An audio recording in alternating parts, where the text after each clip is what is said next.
Okay, excellent. So, how many of you had heard of Seedcamp before today? All right. Okay. Good marketing, I guess. So, I'm one of the two partners. We're a team of four. You might have met some of my colleagues. Reshma and myself are the two general partners. We have Philip, who's German, and Kirsten, who's Dutch, and you might have seen them around at different events. Before I start, especially to the guys that are here that are either building their own thing or are part of a team that's just started off, building a startup is hard. You know, that this isn't the kind of thing where you wake up one morning and say, I want to go through torture. Some of it, you know, thinking through things in an echo chamber and having your family tell you you can't do it, or why don't you get a real job, which is a lot of things that I hear these guys go through, especially in Eastern Europe, isn't easy. So that's part of the reason why we exist. We're the best platform for Europe's next generation of technology entrepreneurs, and we do this by providing advice, capital, network, and validation. Before I go into the whole subject of trends, I guess you're wondering sort of what measure do I have to speak about trends. So we've run over 50 events over the last 5-6 years now, and this has been over 20 cities. And this means that if you take on average the fact that we get about 2,000 applications a year, I mean, we're talking definitely, you know, over 10,000 over the course of the lifetime, and this has been from over 60 countries. We've mentored over 600 companies, and we've invested in 73 to be exact. And at this point in time, we have a network of mentors, 2,000 plus strong.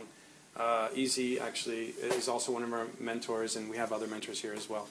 So I think what I'm getting at is that we're coming at this from the point of view of access to trends. You know, I do see certain emerging patterns as the months go by. I'll see things pop up. If there's a recent exit, you can almost guarantee that there's several companies that are founded that are very similar to the one that just exited. But I think I wanted to focus on two trends. And the first one is going to be around financial technologies. I think the biggest thing that we can all agree on is that after the 2007-8 financial crisis, there's been a severe breach of trust for all of us, really, in terms of financial services and financial institutions. I think the next thing that has changed quite a bit is accessibility to products, information, and credit. Think about how many things you don't really have much visibility on, for example, or that you don't have a way of getting the same benefits that a larger organization might. Take, for example, currency. Typically, you go to Western Union or you go a different sort of FX house, and you pay a commission. You know, you pay this fee that is not only a commission on the bid-ask spread of the currencies, but also a pretty big, sizable cut, which goes to the middleman. And so the founder of TransferWise, one of the founders, he's an ex-Skype guy, and you know they perfected peer-to-peer communication. So why not do the same thing to currencies? So basically, they're saying, look, I have some money in pounds, you have some money in euros. Why don't we just swap? And then, you know, here's €3 for having done me the favor of finding me somebody who's got euros. And that's effectively what they've done. That's disintermediating a whole market of FX. TR Data is another one of our companies that is doing, if you think about Bloomberg, what is Bloomberg? It's real-time financial information. But it really caters to first world countries that have, you know, very, very substantive amounts of information being pumped in via something like an SEC. But what about all these countries that are emerging economies? They have private companies, they have public, you know, they have a public market sometimes, and all this information is there, but nobody's really aggregating it. And TR Data is the Bloomberg for emerging markets. So this is, again, the issue about accessibility to products, information, and credit. Now, the next point is the evolution of mobile and need for mobility and payments. I mean, we've all seen Square. How many of you not seen Square by chance? A Square. Okay, only a few of you. So Square is this little dongle you put on your mobile phone, and they don't have it here yet because there's some issue with chip and pin versus magnetic swipe, which is what's common in the United States.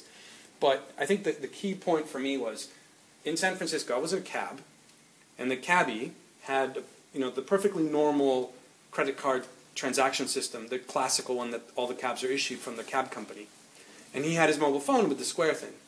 And he went through the hassle of, going into his pocket, taking out this thing, plugging it in, typing a few things, and then doing the swipey thing because of the commission that he received, the commission that he didn't have to pay by using Square, and the personal expenses that he could get on that versus having to use the traditional platform. So when you have the customer selling your product for you, it's because it's severely addressing a pain. And Square and mobile payments, and Boku as well for mobile payments, is the next big thing. Service providers that come to you, like coaches or personal trainers or masseuses or anything like that, where people are constantly moving, mobile commerce, mobile payments is another thing. Another thing is payment innovations. So one of the ones that I wanted to talk about here was Bucket. Bucket is a company started by Sarah Nadav, and she got into a credit crisis herself as she was trying to pay for the health care of her husband, who was undergoing some medical processes. And basically, what Bucket does is it helps you. How many of you have ever used Priceline or one of these kinds of where you put in a bid for travel or something? Well, think about how many credit providers really just want to get a payment of any kind to settle debt. What she's providing is a platform for people to sort of settle their outstanding debt, to put in a bid to their debt providers, and then they say, we'll accept your bid or not, and then you go through that auction process to get to settlement on your outstanding debt so that you don't have your credit, but you don't have to default. So again, these are things that didn't exist before, but because of macro trends and also changes to the funding environment, and also just having the internet available in more locations does create this platform. And then lastly, social integration. Crowdsourcing is a big word that you've probably all heard. Being able to sort of socially refer investments to others and say, look, you should put money on this, you should put money on that. And one of our investments, for example, is Holvey. I don't know how many of you have ever run like a football club or any kind of thing where you're the guy who's running the checkbook. Anybody done that before? Yeah. And then you always get stuck with paying the difference, right? So Holvey, there's a regulation change in Finland which allows people to have group banking. And so Holvey, what they do, they capitalize on this, and they have a group bank. Everybody is a bank.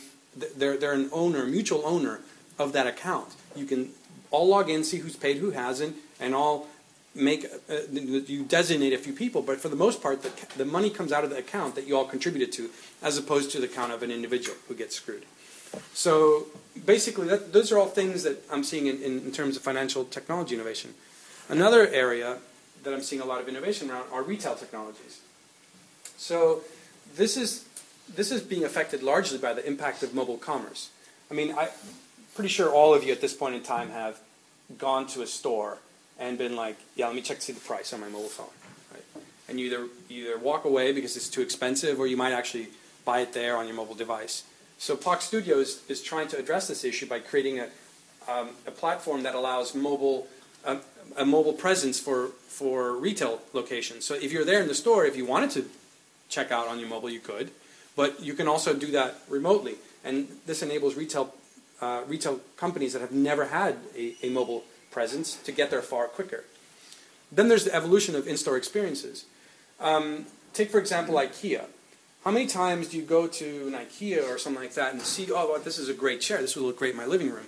And then you get to your living room and it's too big. So what these guys have created is an augmented reality platform. You take one of when you go to IKEA, you usually have the chair has usually like a little thing with brochures about the chair, the dimensions. On the back, it would just have a simple like QR code type thing. You throw it on the ground, and it actually, if you see the demo, it's really cool.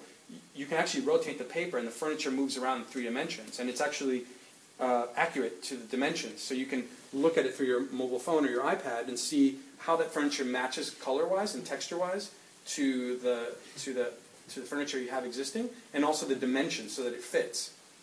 And so that's evolving, right? That reduces the amount of inventory that has to be returned, and that increases your satisfaction. Then there's individual segmentation.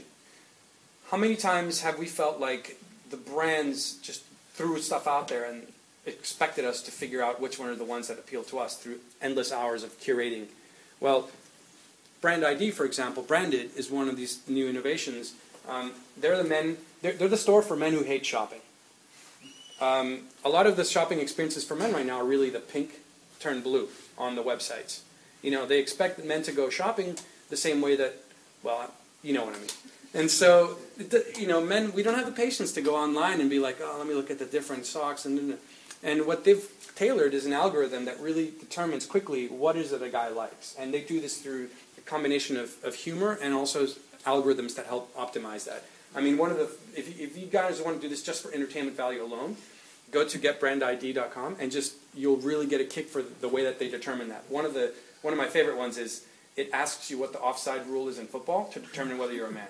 It says, good, you're a man. All right. Then there's the social discovery component. How many of you are on Pinterest by any chance? All right, cool. So, I mean, how many are you on Fancy?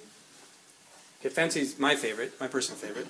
But, you know, it's a new way of discovering. Like, I follow Easy, you know, and I'll be like, okay, what did Easy buy? And you know, he's a cool dude, so I want to be sure that, you know, whatever he's getting, I'm getting.